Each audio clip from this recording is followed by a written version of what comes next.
Le percement de ce nouveau tunnel a été un chantier gigantesque. Cet ouvrage est en construction depuis 17 ans sous le massif rocheux du Saint-Gothard, au cœur de la Suisse, entre Herzfeld au nord et Bodio au sud, dans le canton du Tessin, tout près de l'Italie. Le tunnel fait 57 km de long, c'est le plus long tunnel ferroviaire au monde. Ce tunnel est aussi le plus profond.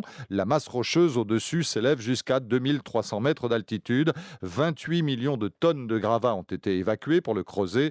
Les ingénieurs ont réalisé des prouesses techniques pour surmonter des problèmes d'étanchéité ou de température.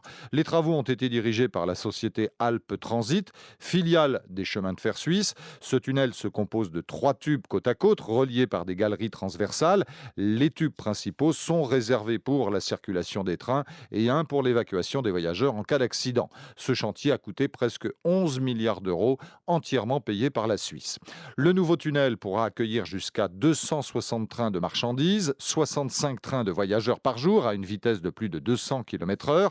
Cette traversée d'un peu moins de 20 minutes permettra de gagner à terme 45 minutes sur le trajet entre les villes suisses de Zurich et Lugano.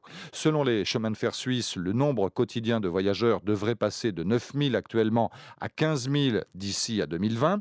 Plus largement, il va permettre un transport plus rapide des marchandises et des voyageurs entre le nord et le sud de l'Europe. Ce nouveau tunnel vise à remplacer, sans le supprimer, un autre tunnel traversant le Saint-Gothard, construit au 19e siècle et d'une longueur de 15 km, mais à plus de 1000 mètres d'altitude.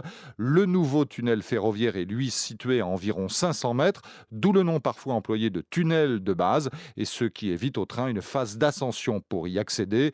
Le nouveau tunnel du Saint-Gothard sera mis en service en décembre prochain.